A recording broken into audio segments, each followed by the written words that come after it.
Ela é negra, filha de empregada doméstica, amazônica da fisioterapeuta.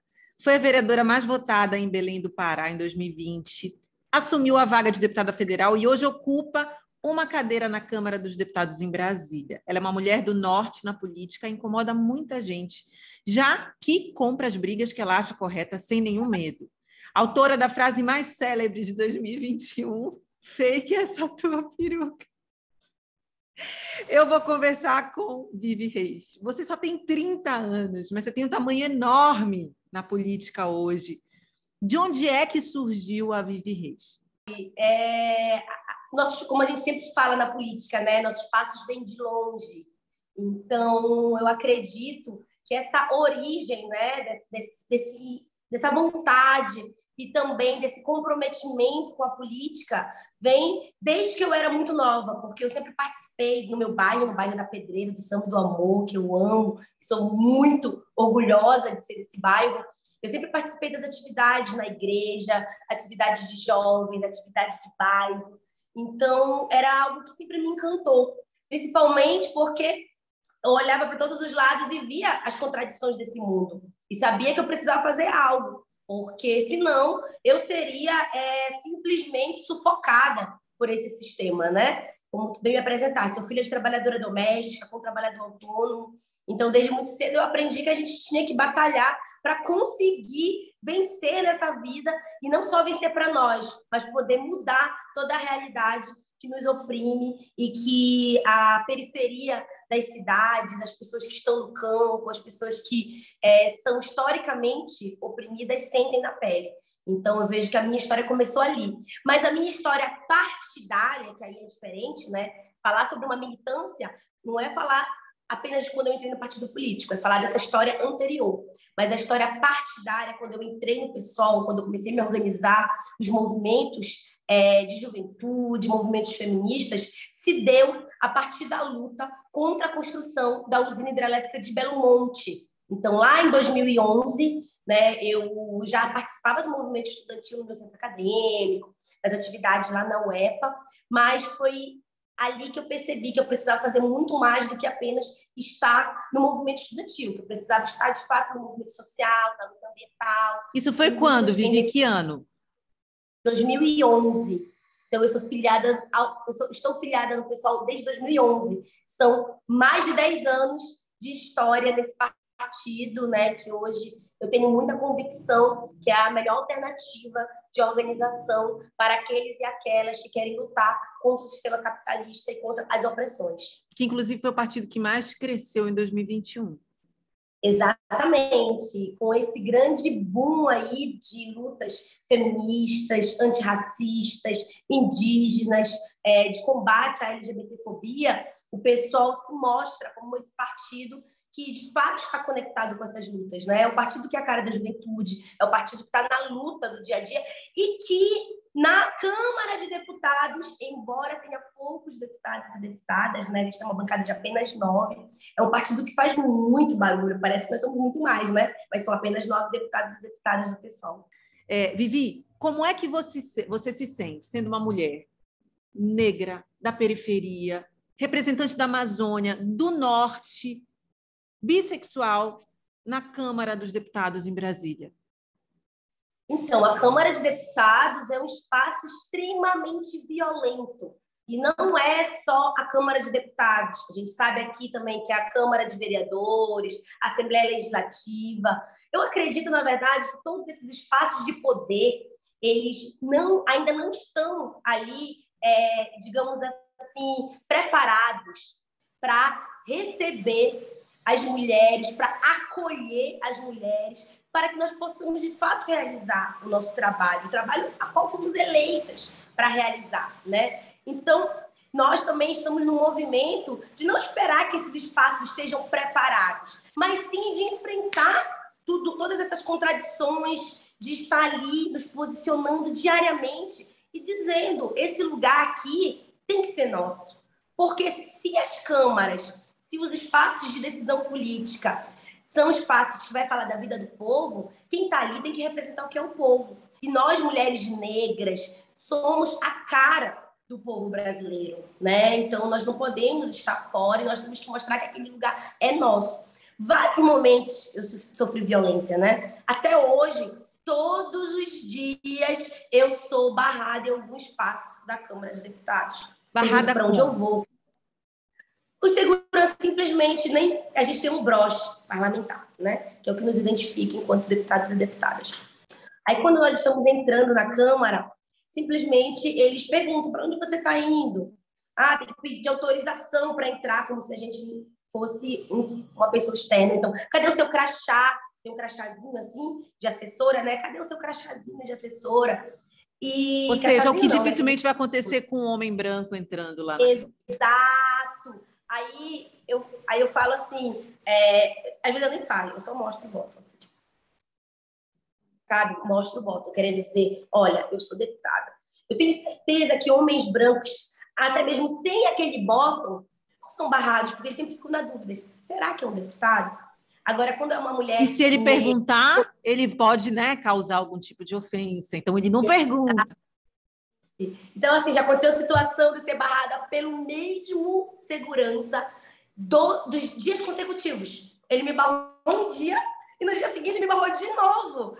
Aí eu olhei para ele e falei, amigo, olha para mim. É a segunda vez que está me barrando. Você me barraste ontem, está me barrando hoje novamente. Qual é o problema? De entender que eu sou deputada federal. Eu estou com brocha, eu estou identificada. É muito mais fácil tu identificar uma pessoa diferente do que tu identificar essas caras todas iguais. Então, por favor, eu queria muito que tu pudesse entender que eu sou deputada e me deixar circular livremente nos espaços da Câmara sem ser vítima de violência, porque esse tipo de violência é dizer que o nosso corpo não é bem-vindo ali. Então, eu sei que as nossas vereadoras daqui de Belém sofrem isso. Eu já vi relatos também de diversas outras mulheres negras na Câmara de Deputados também sofrendo essa violência. E nós também sentimos isso por parte dos próprios deputados. Tem um deputado do Pará, que nós sabemos bem que ele tem práticas misóginas, práticas racistas, práticas que são da sua linha política, né? Que ele é bolsonarista, ele é um fascista assumido, que ele, nos primeiros meses na Câmara de Deputados, ele dizia que não sabia qual era o meu nome. Ele dizia, essa deputada aí, não sei o nome dela, via alguma coisa.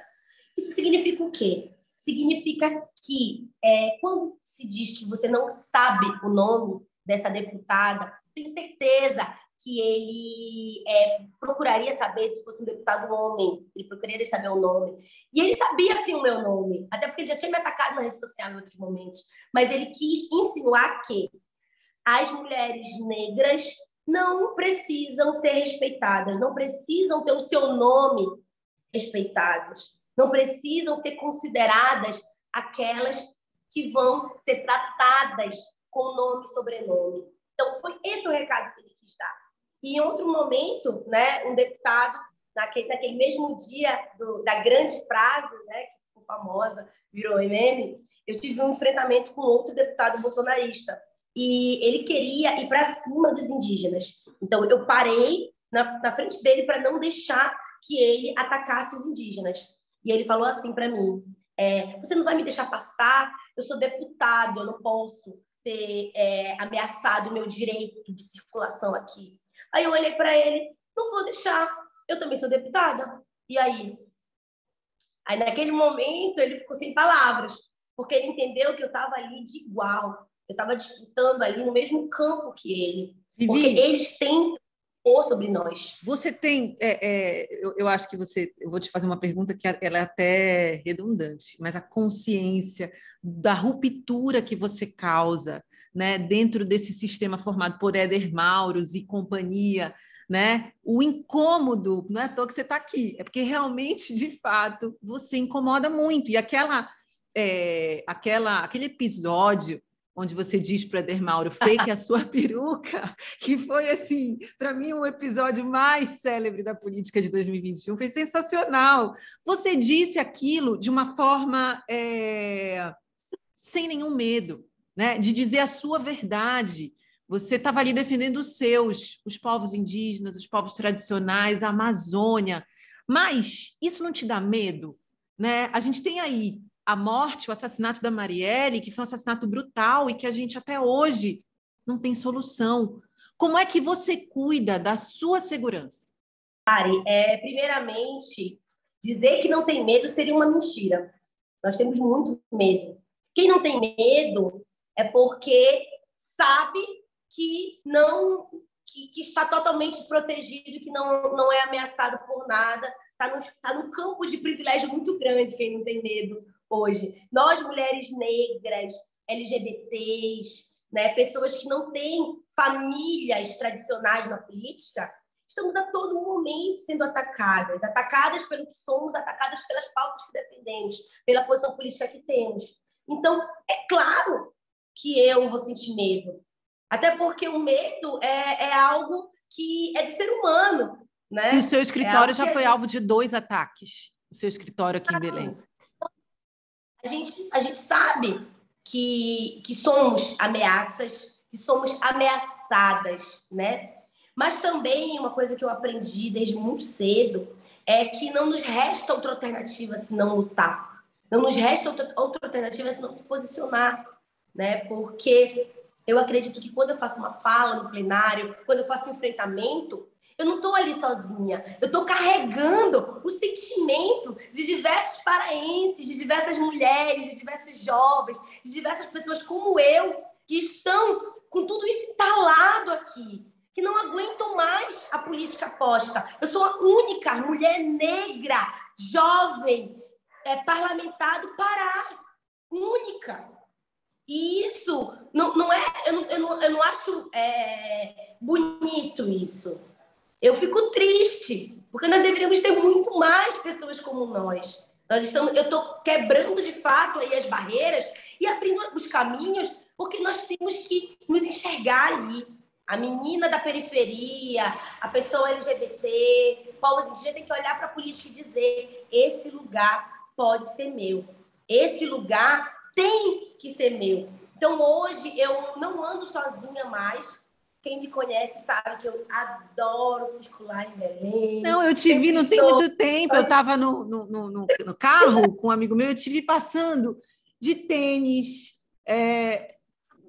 cara, como uma pessoa comum, assim, sabe? Super simples, falando com todo mundo, né? E aí, hoje, isso tem um tempinho, né? Acho que tem uns começo do ano. Hoje você ainda anda assim? Não, hoje eu não posso mais andar sozinha. Hoje eu tenho que andar com segurança, né? Às vezes não parece, mas eu estou com segurança. Tenho que também, em alguns momentos, também não criar um pânico, né? Principalmente quando eu estou em espaços sociais e que estou com meus amigos, então, que tem outro ritmo de vida que não são da política. Então, eu também tento não ficar com uma pessoa tipo, colada em mim, mas eu estou sempre sendo vigiada, estou sempre com segurança. Isso não te incomoda? Claro que incomoda, né? A gente não pode fazer nada sem ter os nossos passos vigiados, né? E eu que sou uma mulher jovem, que gosta de estar na cidade, de estar frequentando os lugares, de estar no meio das pessoas, isso, para mim, é uma limitação muito grande, porque eu tenho até que tomar cuidado, tem espaços hoje que eu não posso mais frequentar. Tem lugares que dizem assim, olha, é melhor evitar, é melhor você não ir, é melhor ficar de olho. Às vezes as pessoas têm que ir antes no espaço, verificar se está tudo ok, se o espaço, se eu posso estar ali ou não. E não é uma questão apenas de estar metida, não pode estar em qualquer lugar, mas é uma questão de segurança. Mas eu faço ao máximo, faço de tudo para não abrir mão de continuar aonde eu vou, né? Continuar indo lá na Vila da Barca, como eu ia, indo lá no meu bairro, participando das coisas, indo na terra firme. Então, isso eu gosto. Ontem aconteceu uma coisa muito interessante, Mari, que eu acho que vale a pena contar. Uma moça veio falar comigo. Eu estava junto com os jovens lá na universidade, né, que fui almoçar lá no Rio, e uma moça veio, assim, uma senhora, na verdade, perguntou: você, por acaso, é familiar da deputada federal Vivi Reis? Aí eu disse: Eu sou a Eu sou própria. ela. E ela disse assim, nossa, deputada, eu gosto muito de você, quero bater uma foto. Eu sou professora daqui da UFPA. Então, assim, foi um carinho muito grande. E ela não acreditou que era eu ali na fila do RU, entendeu?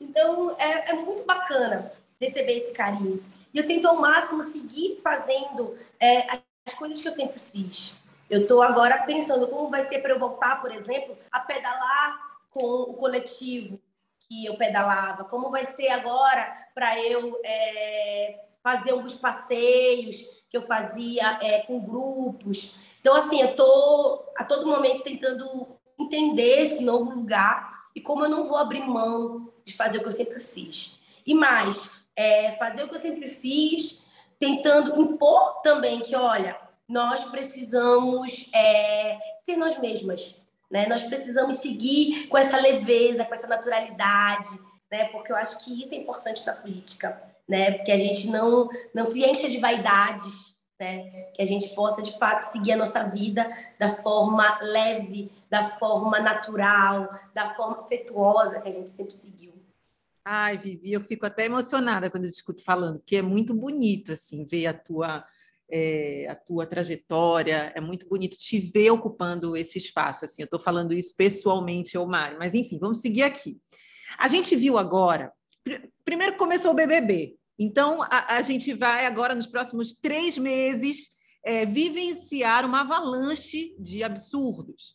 A Natália, que é uma mulher negra, a gente ouviu ela dizendo o seguinte: viemos como escravos porque a gente era eficiente, a gente era forte, por isso, porque a gente era bom no que a gente fazia, por isso que não era dado esse trabalho para outras pessoas. O que você tem a dizer sobre essa fala da Natália, que é uma mulher negra?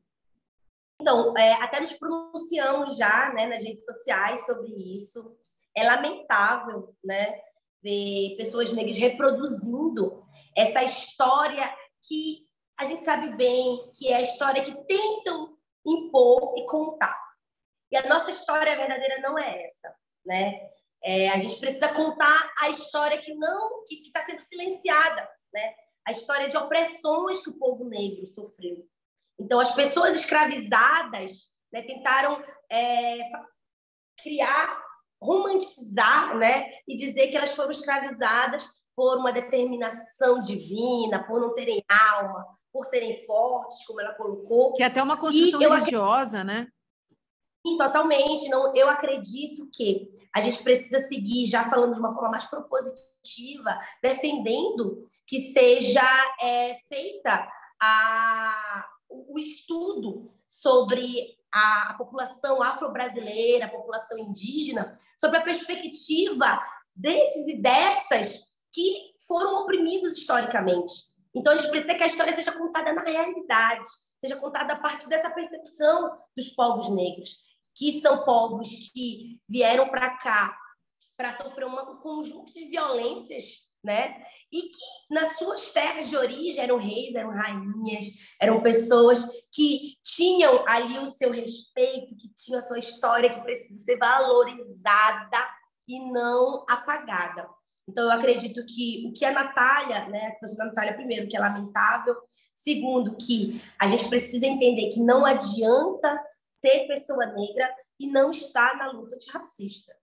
A gente precisa que negros e negras estejam se somando juntos, né? Estejam construindo coletivamente essa luta antirracista. Então, nós, inclusive, a Natália, já temos umas fofocas aí, né, rolando, que ela é bolsonarista. Sim. Então, assim, nós temos um exemplo muito, muito clássico, que é do presidente da Fundação Palmares, né? Que é uma pessoa negra que não representa a luta antirracista. Então, acho que esse é um ponto importante, né? Que não basta ser negro, tem que estar na luta antirracista. E outro ponto é dizer que a nossa história precisa ser contada de verdade, e não contada sob a perspectiva eurocêntrica. Nas escolas, muitos de nós estudamos essa história, né, do negro escravo. E, na verdade, nós temos que entender a história do povo negro como pessoas que foram escravizadas. e não aqueles que estavam determinados de forma divina ou pela sua força a serem escravos, mas sim aqueles que foram explorados, que foram oprimidos e que hoje precisamos lutar por reparação. Por isso que a gente defende cotas raciais, por isso que a gente defende combate ao racismo estrutural, por isso que a gente defende políticas públicas de saúde, de educação, de cultura, específico para a valorização do povo negro. Vivi, a Folha publicou um artigo do Antônio Risério, que é um antropólogo baiano, falando sobre racismo de negros contra brancos, e dizendo que isso ganha força com identitarismo. De onde é que essas teses surgem? Primeiro, é uma coisa também que a gente fez uma posição pública, né, sobre o racismo reverso. Gente, não existe racismo reverso. Precisaria que brancos tivessem passado por esse processo histórico de serem escravizados, de ficarem sem acesso à terra, sem acesso ao mínimo de condições para que pudesse existir um racismo contra pessoas brancas no Brasil. Ele fala, inclusive, sobre um projeto supremacista dos negros sobre os não negros. Você acha que isso é um movimento de reação do sistema de poder? Tu achas que vai por aí? E é um movimento que, inclusive, é muito respaldado pelo governo federal, pela política do governo Bolsonaro.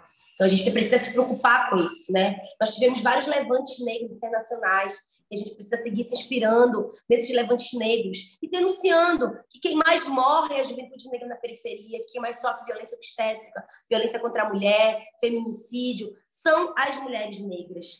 Então, esse artigo é totalmente absurdo, né? E nós precisamos entender que a nossa posição tem que ser uma posição voltada para a defesa de políticas de equidade para as pessoas negras, né? Então, esse é até um grande ataque à luta antirracista, né? Escrever algo sobre isso significa atacar aqueles e aquelas que são os que mais morrem. Então, não precisa eu ou tu, Mário, qualquer outra pessoa falar sobre isso de forma como se fosse uma opinião nossa. A gente tem dados. A gente pode falar isso baseado em dados. A gente tem como provar. E como eles vão provar que os brancos estão sendo oprimidos? Coitadinho dos brancos, né? No Brasil, estão sendo oprimidos com os melhores cargos, com mais espaço na mídia, com privilégios, com acesso à universidade. Quantos professores negros e negras você que é universitário ou universitária, por exemplo, teve na sua graduação? Eu consigo contar nos dedos os meus. Então, assim, a gente precisa acabar com essa visão de que existe racismo reverso. Racismo reverso não existe. Assim como a gente não pode reforçar teorias sobre consciência humana, né? A gente precisa defender a necessidade da consciência negra para que possamos, de fato, avançar nas políticas voltadas para negros e negras. E eu queria, para encerrar, falar sobre um pouco desse identitarismo, né?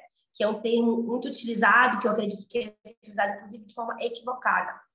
Hoje, a gente nunca pode debater sobre a questão de gênero, raça, orientação sexual, território, sem falar de luta de classes. A gente precisa entender que isso está conectado diretamente com a luta de classes.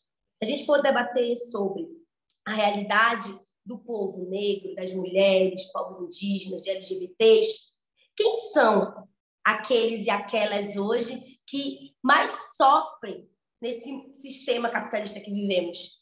São aqueles e aquelas que estão ali na linha da pobreza, né? São aqueles que estão na periferia. Então, a gente precisa debater isso sob essa perspectiva. Que falar de mulheres não é só falar sobre uma luta de mulheres geral, é falar da luta da diversidade dessas mulheres, em que as mulheres negras, as mulheres pretas e pobres são as principais vítimas de violência. Então, eu acredito que são lutas conectadas, né? Falar esse identitarismo, ele não pode ser apenas jogado reducionista, como uma pauta né? qualquer.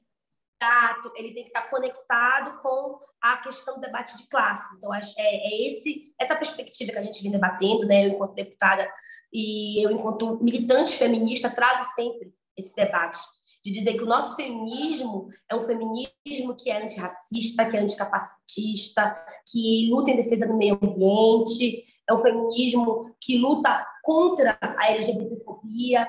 Então, não tem como a gente falar da luta das mulheres sem falar de tudo isso. Não tem como falar da luta antirracista sem falar desse conjunto, né, que englobam lutas que são coletivas.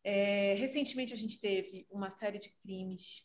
Uma família de ambientalistas foi morta no Xingu. Eu sei que a questão ali no Xingu está muito complicada.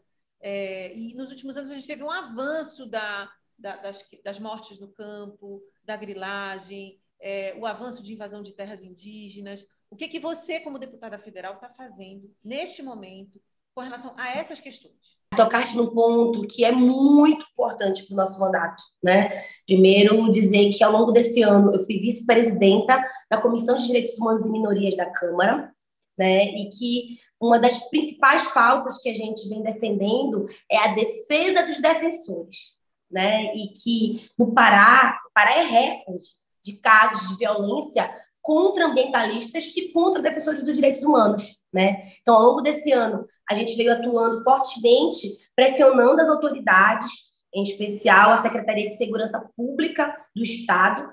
A gente também tem feito vários espaços, né, de audiências públicas e de diálogo junto tanto àqueles e aquelas que são ameaçados quanto às autoridades, né, para poder, de fato, construir um ponto em comum, né, e uma saída, uma solução para esse problema.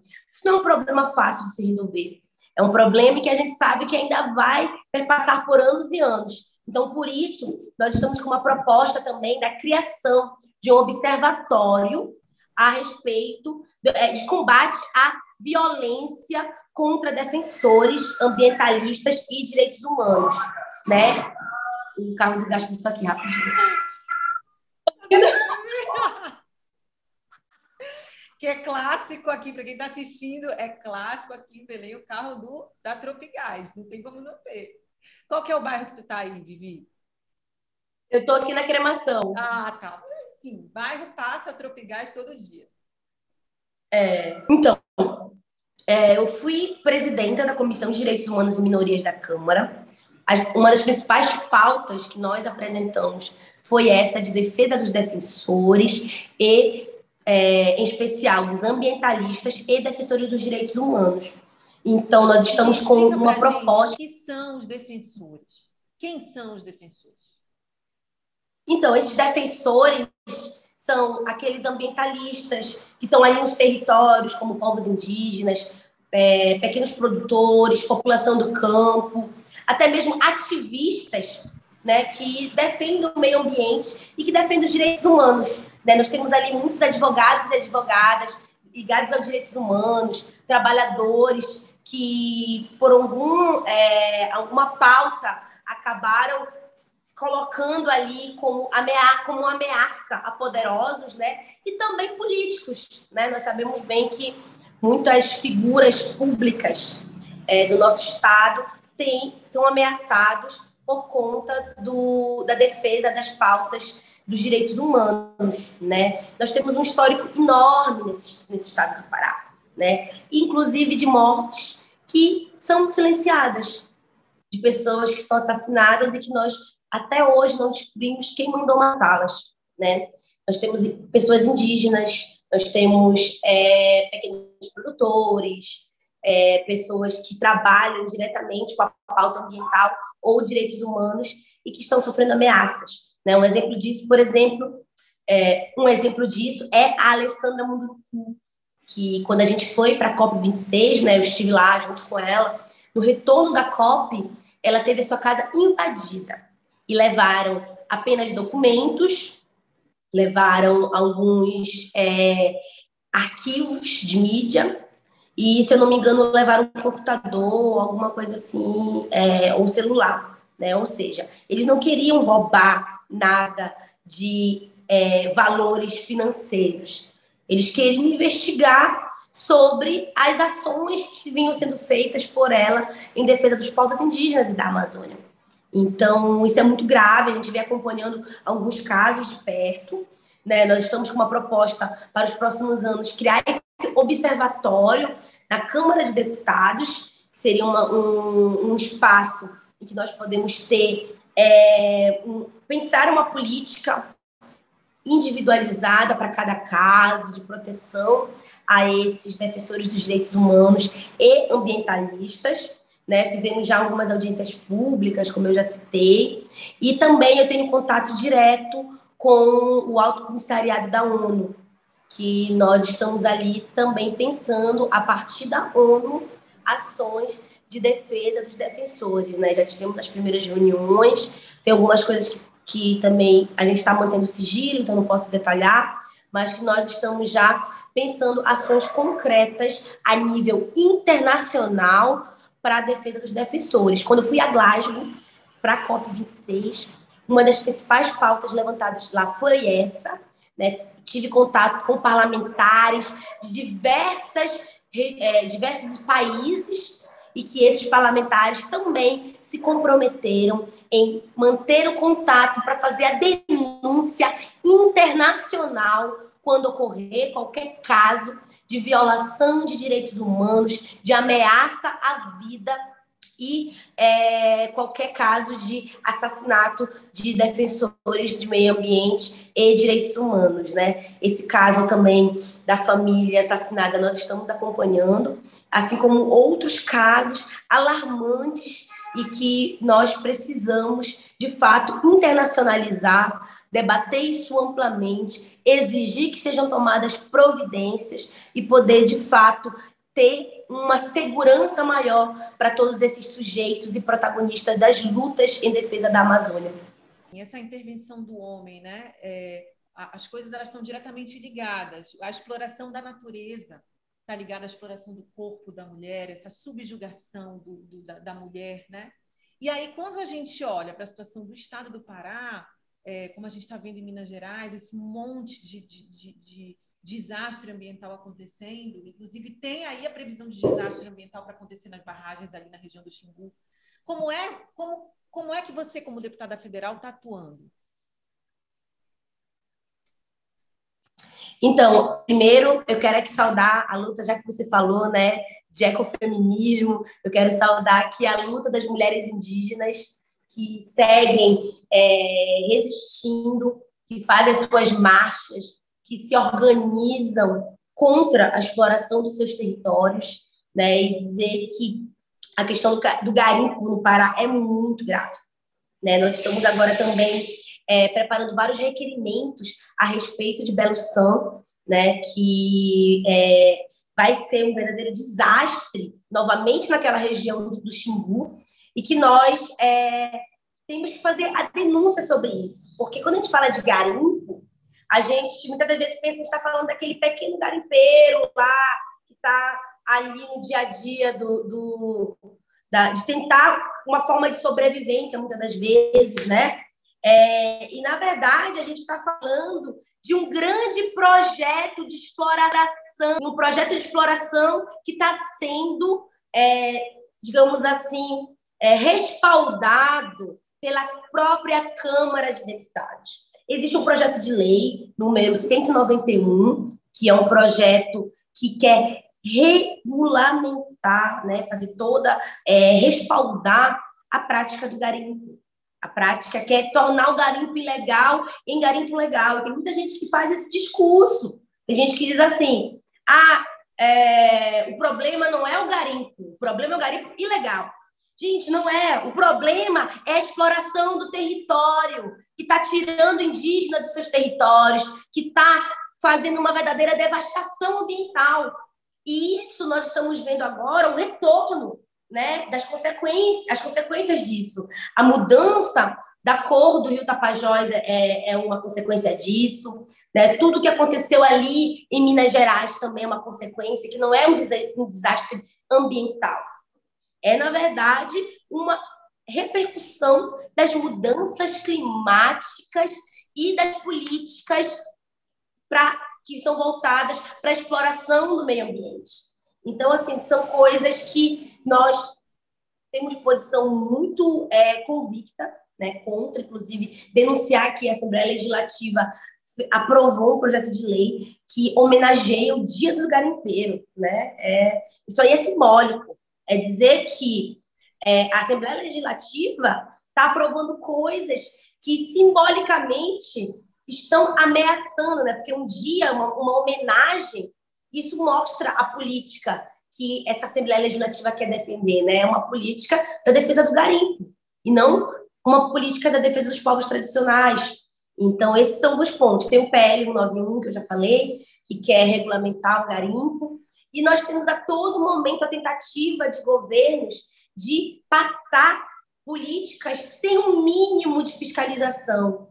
E a gente precisa estar ali sendo aqueles e aquelas que vão denunciar, né? Nós tivemos esse ano muitos retrocessos ambientais, o início do governo Bolsonaro com o Ricardo Salles passando a boiada de fato, né? Inclusive eu fui uma das deputadas que se posicionou como inimiga do Ricardo Salles e que para a gente foi importante o Ricardo Salles sair do governo, mas que na prática o novo ministro corresponde à mesma política, só que com discurso moderado.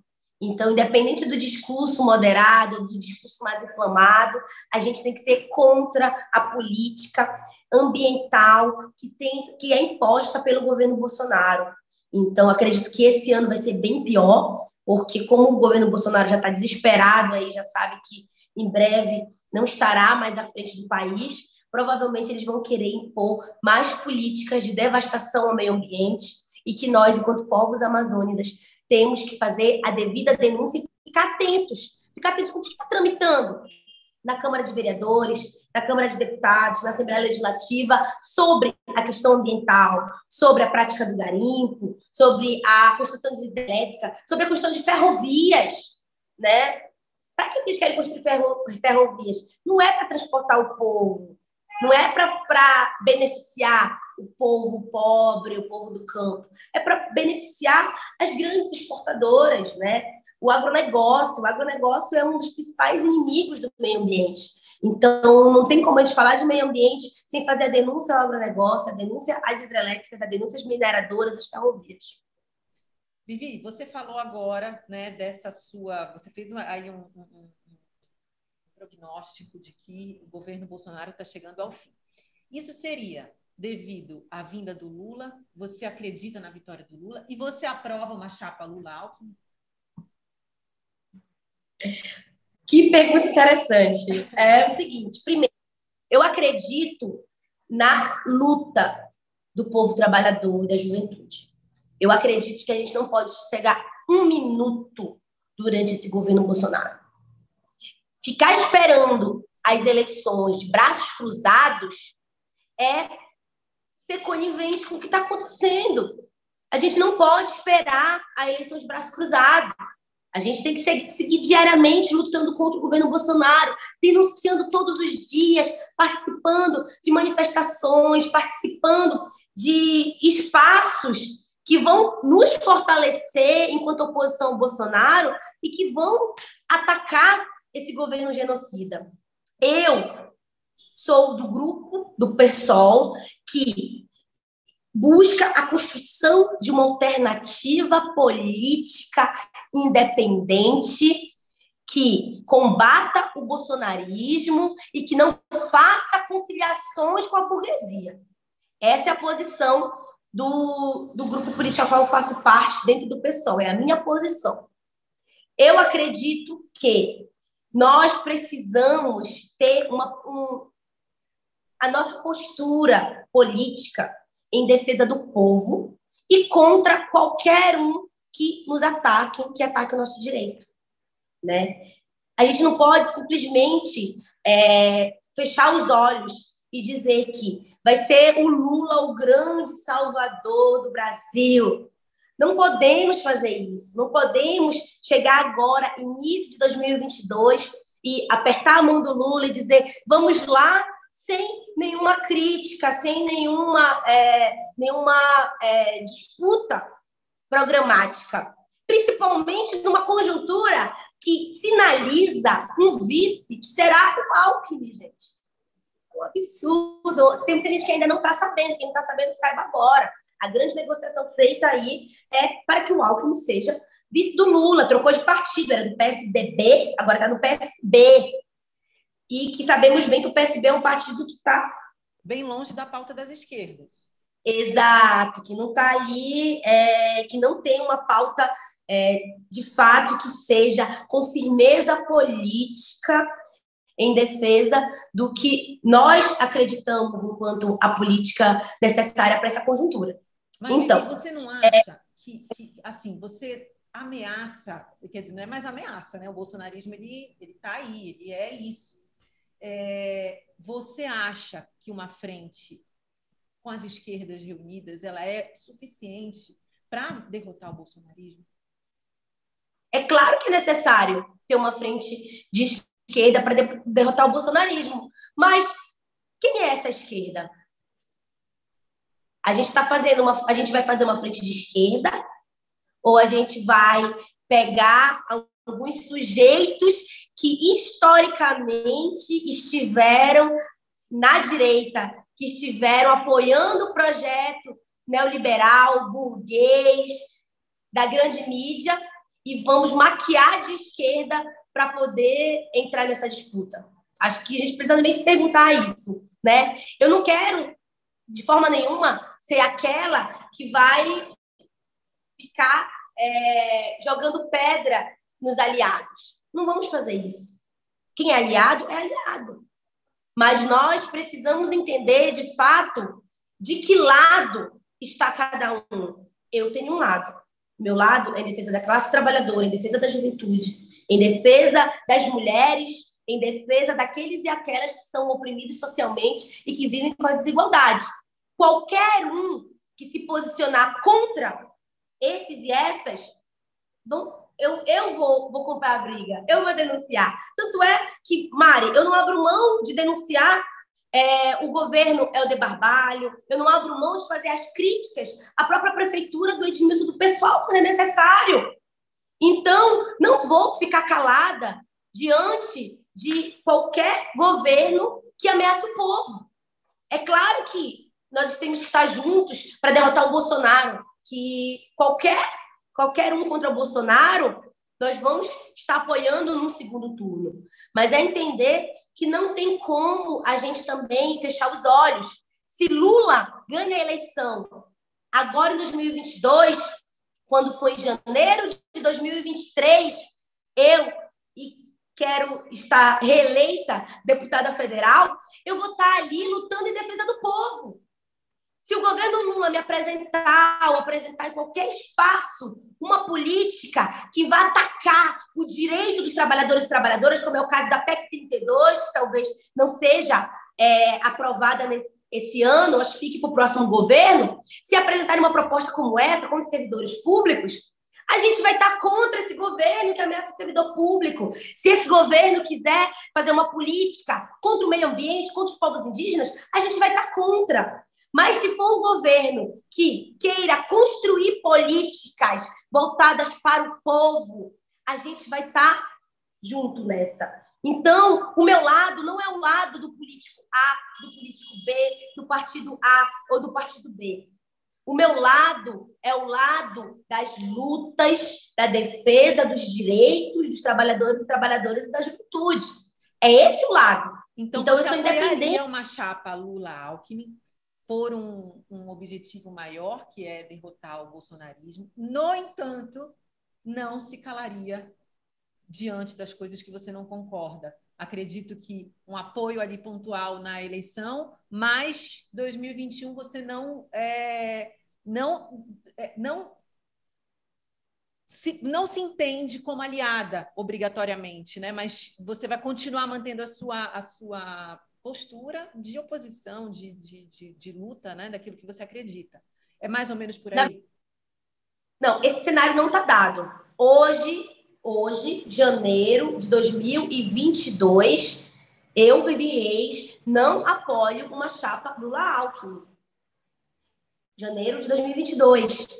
Mas nós temos ainda um chão a percorrer até a pré-campanha e a campanha de análise de conjuntura, de como será o posicionamento político que vai ser desenhado, de como esses sujeitos vão se pronunciar, de qual vai ser o programa defendido por eles, de como o meu partido, nas suas conferências internas, vai ser feita a disputa, se nós teremos ou não candidatura própria. Então, eu acho que o cenário que está posto é esse. Janeiro de 2022, eu estou falando isso. Ao longo desse ano, nós vamos fazer diversos debates, diversas disputas internas, inclusive dentro do próprio partido, que eu já falei que eu tenho uma posição interna, e que na pré-campanha e campanha nós teremos a posição de acordo com a análise de conjuntura daquele momento. Eu não quero ser irresponsável de dizer não apoiaria numa conjuntura em que talvez seja a alternativa para próximo da eleição. Mas eu também não vou dizer que eu estou dentro desse apoio dessa chapa, porque hoje a minha posição política e o programa que eu defendo está distante do que essa chapa vem se propondo a falar. Então, Vivi, mais próximo, a gente tem que sentar aqui pessoalmente, não incomoda. Novamente, eu vou te fazer de novo essa pergunta. Agora, para a gente finalizar. Vivi Reis, quem você incomoda? Eu incomodo os fascistas, eu incomodo os racistas, eu incomodo os misóginos e machistas, eu incomodo aqueles que sabem que o seu privilégio de poder não é suficiente para tirar essa preta amazônica do Congresso Nacional. Eu incomodo todos esses que personificam essa política que compõe, né, esse conjunto aí de não sei nem um adjetivo para dar para eles, mas sem fugir aqui ao nosso decoro. Mas todos que compõem esses grupos, eles estão sendo incomodados. Aí, maninha, Bolsonaro, Éder Mauro, vou falar assim o nome dele aqui, porque a gente sabe que incomoda, né? Então, todos esses aí estão com certeza incomodados. Podem até não assumir, mas se incomodam, porque quando uma mulher negra, LGBT, amazônica, ocupa esses lugares, eles estremecem. Eles sabem que nunca mais antes, que eles não terão mais a possibilidade de manipular, de agir de forma tão mesquinha contra o povo, porque terão lá alguém que vai se levantar e que vai denunciar essas práticas que eles fazem. Ai, Vivi, te agradeço muito dispor do teu tempo aqui para conversar com a gente. Você tem muitos admiradores aqui no Belém Trânsito. Aquela cena lá do Fake a Tua Peruca parecia realmente o maternar da mulher, né? Porque a gente foi imposto para a gente que esse maternar ele é necessariamente você ter um filho. E ali a gente viu um maternar, você defendendo os seus, defendendo a sua terra, defendendo o seu povo. Então, a gente sentiu muito orgulho de você. Ali eu estou falando por mim, mas estou falando aqui por muitos. Parabéns pelo seu trabalho e muito obrigada. Já marcamos aqui, mais próximo das eleições de 2022, o Incomoda pessoalmente. Pronto. Fechou? Pronto. Obrigada. Tchau, tchau. Um beijo. Toda a equipe. Adoro vocês. Continuem um trabalho sério, comprometido com a comunicação.